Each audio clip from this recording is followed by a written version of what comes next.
Hello, and thank you all for joining me today. As many of you may know, my name is Michael Vass, but that's actually my business name, which can be found on thousands of articles and political commentary that I've written over the last 7 years. And today, I want to actually introduce myself as my real name, Michael Vasquez. That's because now is the time for forthright and full disclosure. Because today, we should expect more and we deserve more. Back when I was a stockbroker, back in the 1990s, I registered Michael Vass as my business name with the SEC. Since that time, I've continued to use this as part of all my business ventures, including my political commentary.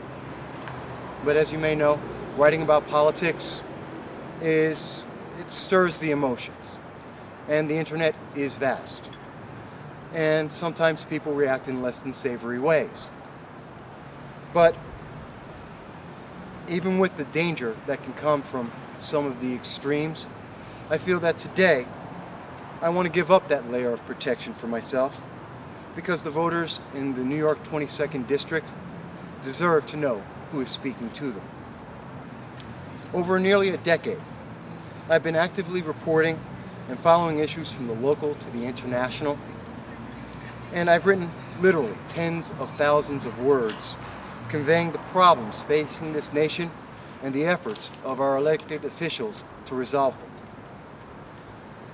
Often, like many of us, I felt the same frustration as we've watched, legislation after legislation that has been altered and become ineffective, or that we've seen our elected officials not even read the bills that they're passing. And this has led to, for more than a decade, the fact that Congress has continuously been receiving lower and lower approval ratings. The net result of all of this is the fact that the populace is being failed by government.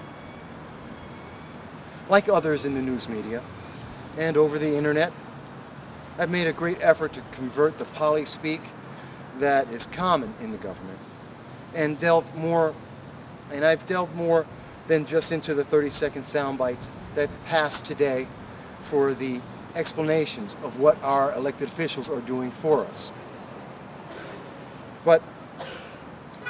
And I've also interviewed elected officials and candidates from both parties and presented unedited video to make sure that a complete record is available for voters to be able to make their choices and the public in general.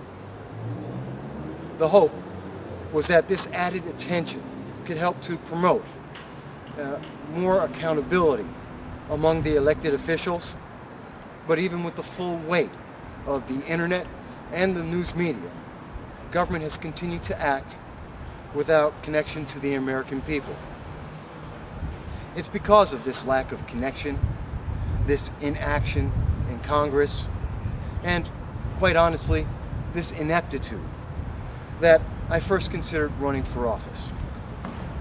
The fact that 47% of the Congress, and this is including both members of both parties, are millionaires, and more than 1/3, even 1/2 of Congress is made up of career politicians. That added to my thoughts. The fact that some 59% of the public today, according to the most recent polls, feel that the nation is on the wrong path, solidified my convictions and confirmed my feelings. And as this day approached, I searched and looked for inspiration, and I drew that from the past. 103 years ago today, President Theodore Roosevelt made a historic speech. In that speech, he conveyed an important message, the man in the arena. He said, "The credit belongs to the man who's actually in the arena, whose face is marred by dust and sweat and blood, who strives valiantly, who errs, who comes short again and again. because there is no effort without an error or shortcoming. But who does actually strive to do the deeds? Who knows great enthusiasms, great devotions? Who spends himself in a worthy cause? Who knows at the best he is in the end triumphant of high achievement, and who at the worst, if he fails while daring greatly, so that his place shall never be with the cold and timid souls who neither know victory nor defeat. Now, I take from that great speech the need for the average American to be directly involved with how government is run, to ensure that government at all levels is accountable and responsive to the needs of the public. Because career politicians and millionaires, they're good people, very good people. But they are not the average American with the same concerns and day-to-day issues that we all have. They don't feel the impact of their decisions in the same way that you, your family, all of your friends feel. That doesn't make them bad people, as some people would insist. No, it just makes them out of touch and unconnected to the needs of the voters and the public at large. Congress needs to reconnect with the public, and government needs to be reminded that it should only do what the public cannot do for themselves. Those elected to office and those who seek elected office must raise the bar on what is to be expected, what is to be striven for, and most importantly, what is to be achieved. Thus, in the spirit of one of the great American presidents, and on the anniversary of his speech praising the sweat and labor of the average American, I am launching my exploratory committee to run for the New York 22nd Congressional District. In the coming weeks and months, I will look forward to meeting with constituents throughout the New York 22nd District, and I look forward to sharing my views and making sure that the 2014 election will be about the concerns of the voters and your needs. That election will be, we want to make that election about getting things done, improving the quality of life, not only for ourselves, for the generations that come after us.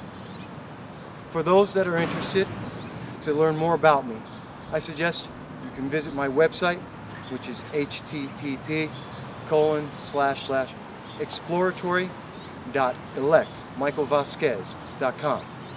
Or, more importantly, I ask you, come out, visit me as I go throughout the 22nd District, speak with me, and let's learn about each other. As voters, we expect more. And in 2014, I think it's about time we get it. I thank you.